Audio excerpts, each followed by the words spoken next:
Good morning, শুভ ভূত চতুর্দশী সকলকে। গতকাল আমি তাড়াতাড়ি করে স্নান করে ফুল দিয়ে অনেক ফুল এনে দিয়েছিল মামা, তো সেইটা দিয়ে খুব সুন্দর করে ঠাকুরকে সাজিয়ে দিয়েছিলাম, যেহেতু মা বিজি ছিল, মাই নালে প্রত্যেকদিন দেয়। তারপর পুজো দেওয়ার পর একটু মুভি দেখে নিচ্ছিলাম, মিতালি রাজের একটা বায়োগ্রাফি, বইটা খুব ভালো হচ্ছিল। যাই হোক, নিচে এসে মুখে একটু বোরিং লাগিয়ে নিয়েছিলাম, কারণ আমার স্কিনটা খুব ড্রাই। তারপর যেহেতু শ্যাম্পু করেছিলাম, তাই জন্যে চুলটাকে ভালো করে আঁচড়ে নিলাম। অ্যালোভেরা দেওয়ার কারণে অতটাও জট পাকায়নি। তারপর আমার বড় জেঠি আমাকে ফোন করে বলল যে পটলের তরকারিটা নিয়ে আসতে, পটলের তরকারি রান্না করেছিল, তো আমি নিতে গিয়েছিলাম। তখন জ্যাঠা খাচ্ছিল, আর তারপর পটলের তরকারিটা দিল, আর আমি তার মধ্যে ওকে একটু আদর করে নিচ্ছিলাম, কারণ ও পায়ে পায়ে ঘুরছিল আমার, ও সবসময় আর পায়ে পায়ে ঘোরে।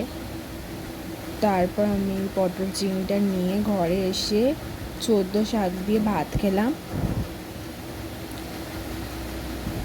তারপর মা একটু আগের দিনে ভাত দিয়ে দিয়েছিল, ওটা খেতে হয় ওই দিন। তারপর আমাদের সেদিন রান্না হয়েছিল বেগুন দিয়ে ইলিশ মাছ, তেল, তারপর ইলিশ মাছের সর্ষে। তারপর সন্ধেবেলা ঘুম থেকে উঠে একটু নেল পালিশ পরে নিয়েছিলাম, হাতটা ফাঁকা ফাঁকা লাগছিলো।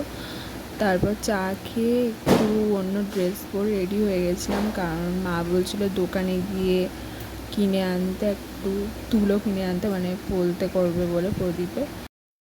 তারপর বাইরে বেরিয়ে দেখি যে চারিদিকটা খুব দারুণ লাগছিলো, সবাই 14 প্রদীপ লাগাচ্ছিল।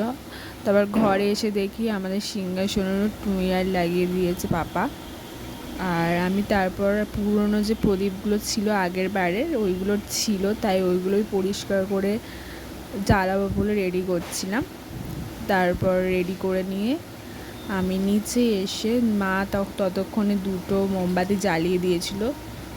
তারপর আমি একটা প্রদীপ চালে দিচ্ছিলাম, ওটা দিতে হয় বা আমরা প্রত্যেকবার দিই, তাই জন্য চালে দিচ্ছিলাম। আমি দেখতে পাচ্ছিলাম না বলে মাকে বারবার জিজ্ঞেস করছিলাম। তারপর 14টা প্রদীপ লাগানোর পর দারুণ লাগছিলো, বাড়ি চারিদিকটায় পুরো আলো আলো লাগছিলো অন্ধকারের মধ্যে। তো এত সুন্দর লাগছিলো, তাই জন্য আমি পুরো ভিডিওটা করছিলাম।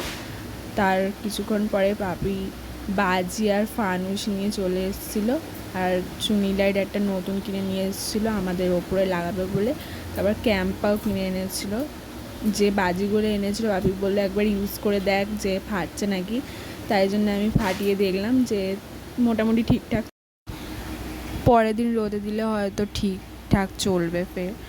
যাই হোক, তারপর ওপরে উঠে দেখলাম যে পাপি টুনি লাইটগুলো লাগিয়ে দিয়েছে, দারুণ লাগছিলো, চারিদিকটা টুনি লাইট জ্বলছিলো। তারপর মা চাউমিন কিনে এনেছিলো, যদিও আমার চাউমিন খেতে ভালো লাগে না, তাও মা খাইয়ে দিচ্ছিলো একটুখানি, তাই একটুখানি খেয়ে নিয়েছিলাম।